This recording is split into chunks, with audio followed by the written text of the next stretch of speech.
there's the beast. And I got this from my brother. He wanted to try a pellet stove, purchased it from Tractor Supply. It's the King brand. And he said he didn't like it. I didn't really ask him why. Well, I did ask him why, but he never really gave me a good enough answer. It was just like, I don't know, I just don't like it. And we got to talking and this and that. And then he had some trouble with the stove. He got fed up with it. And he just out of the blue says, would you like to buy it? I'm like, well, I don't even need one. I got forced air at my house. And then he said, would you give me a couple $100 for it? I said, $200? He said, yeah. He said, I'll even throw in the pellets. So here it is. I'm finally in a home where I can make use of it. I'm new to pellet stoves, never had one. So this is basically a review, plus getting to know the functions of the stove, how everything works, how it performs. And let's take a look inside.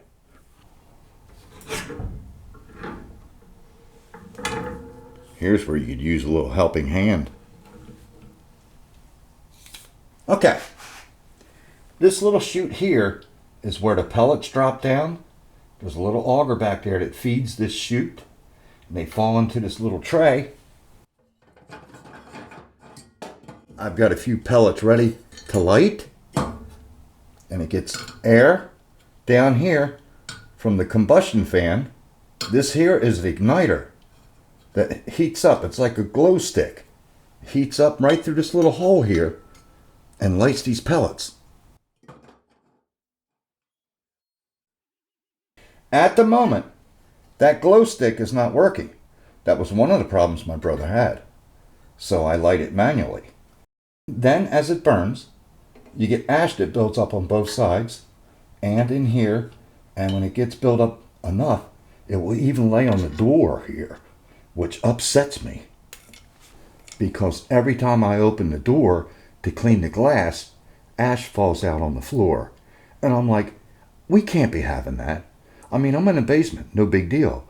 But I cannot imagine being in a nice, beautiful home, living area, and opening this up and having to put a cloth down each time you clean that window. So that's one complaint already. Also, the glass gets dirty within a 2-hour period, and that's a little upsetting because you want to enjoy the flame, the view. And if it's cloudy, that's not too nice. And another problem, sometimes it gets real dirty. And I've used that method where you get a wet towel, dab it in the ash, and rub on there, and it works well. But majority of the time, I just use glass cleaner. They say this is amazing for the glass. So I bought it. But then I found out just water and newspaper or Windex works just as well. And I've seen some people that remove this bottom seal from corner to corner. They leave just a little bit. And it's called an air wash. It keeps this area cleaner. But this stove is new. It runs well. And it's going to affect the airflow. And I plan on selling the home with this unit intact. So I'm going to leave this seal stock and then let the new owner decide what they'd like to do. So in the beginning, I was enjoying the view. And I'd come down here, hello Cigars, Brandy, just sit back and relax, enjoy the view. But over time, the glass would cloud up, and that would put a damper on my enjoyment. And so I'd have to shut the stove down, clean the glass, and repeat. Now, after a while, that got old.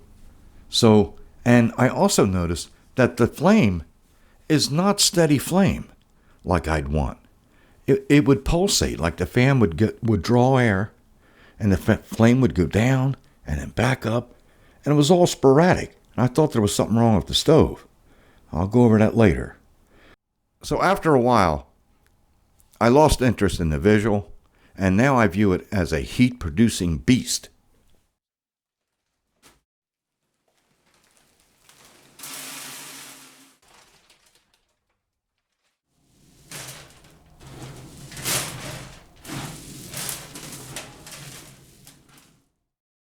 Control panel.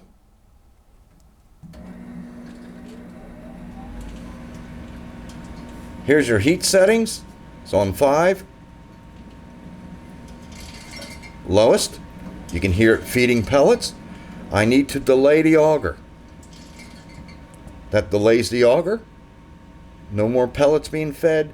If you want to cancel it, push on.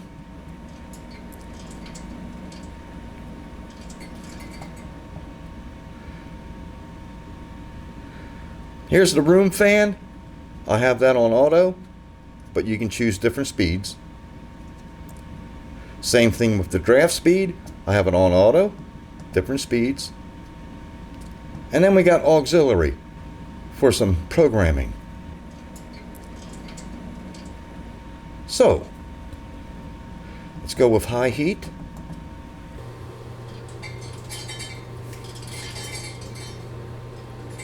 That should be enough to light it.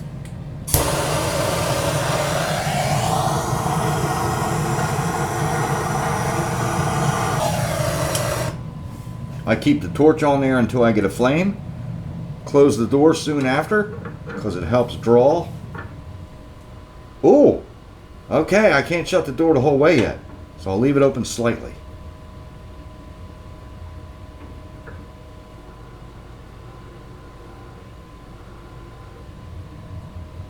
So I close the door all the way.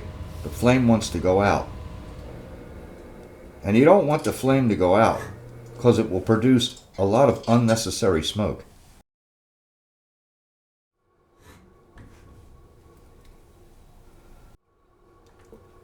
Okay, this is what I was talking about earlier, where you see the flame get drawn down and then back up. I call it a rolling fan, fluctuating. Draws down and then lets it go. Now, I did a lot of research. I thought there was something wrong with the stove. Apparently not. That's how they work. Maybe it has to do with stoking the flame. I assume they've got this stuff figured out for best performance.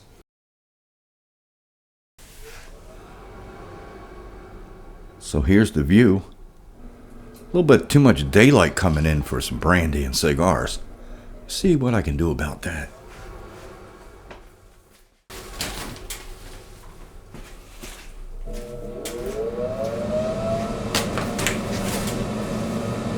There you go.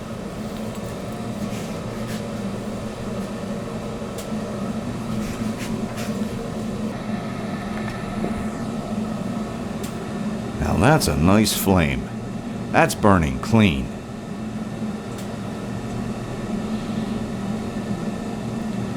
Now if that glass would stay that clean, then I'd be happy. Alright, I just went to the low setting, number 1. And right now, the room fan is on high, and that will ratchet down as it cools down. 2 more speeds, and then it gets pretty quiet. Although it has a slight hum to it, wish that could be improved.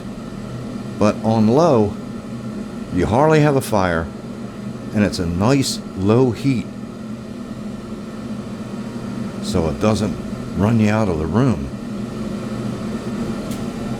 And the usage of pellets on 1 is 1.7 pounds per hour, and the highest setting is 4.5 pounds per hour. So you can leave it on the low setting for many hours, especially good for overnight.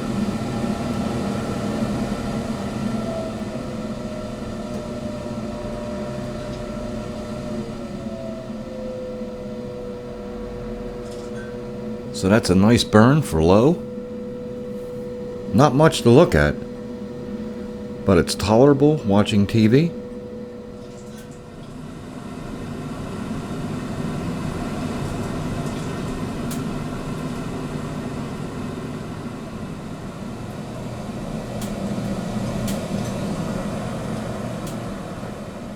You see how orange that is? That's not good. And I have my combustion blower on auto, so I need to ramp that up to take care of that orangeness. You want a clean burn like the bottom of the flame, You want it nice and white. It's got some lazy tips there. That's pretty good there, but it gets lazy as the fan cycles.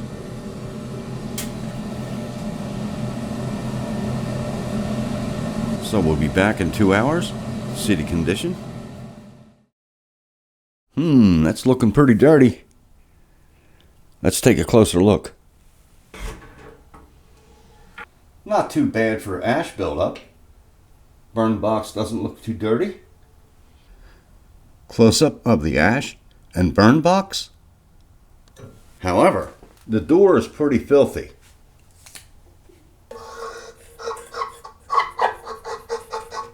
A chalkboard sound. Sorry guys. So let me clean that up, and then here is the debris, the ash I was talking about that lays on the bottom of the door and falls onto your floor. That also looks like creosote buildup, which is a no-no. Wow. That cleaned right up fairly easy. Maybe that wasn't creosote.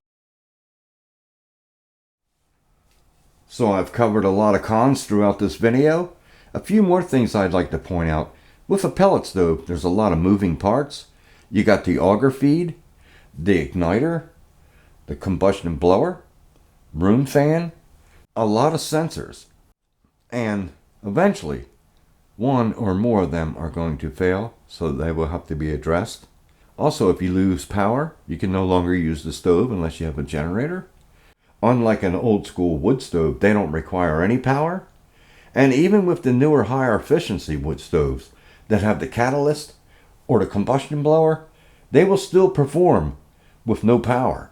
They just won't burn as efficient. Some other benefits with wood stoves, if you get your wood for free, or you put the word out in the neighborhood, hey, I'll cut that tree down if I get the wood for free, or someone gives you a pile of pallets, chop them up for kindling. For the pros, on a pellet stove, they're much cleaner to operate versus a wood stove. You don't get as much ash. They're very efficient. This one comes with a remote. You can also have a wall thermostat, so everything's on auto. You can control the heat as needed. You can purchase pellets on a skid, so it's a space saver, nice and clean storage, cleaner to load. You don't have to split wood, stack wood, all that good stuff. The number one positive thing that I like about a pellet stove is if you have a home or purchased a home that doesn't have a chimney, you can pipe these straight out the wall.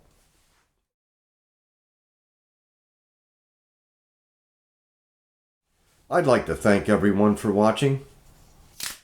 Hope this has helped someone. And in the next video, I'll show how to replace that igniter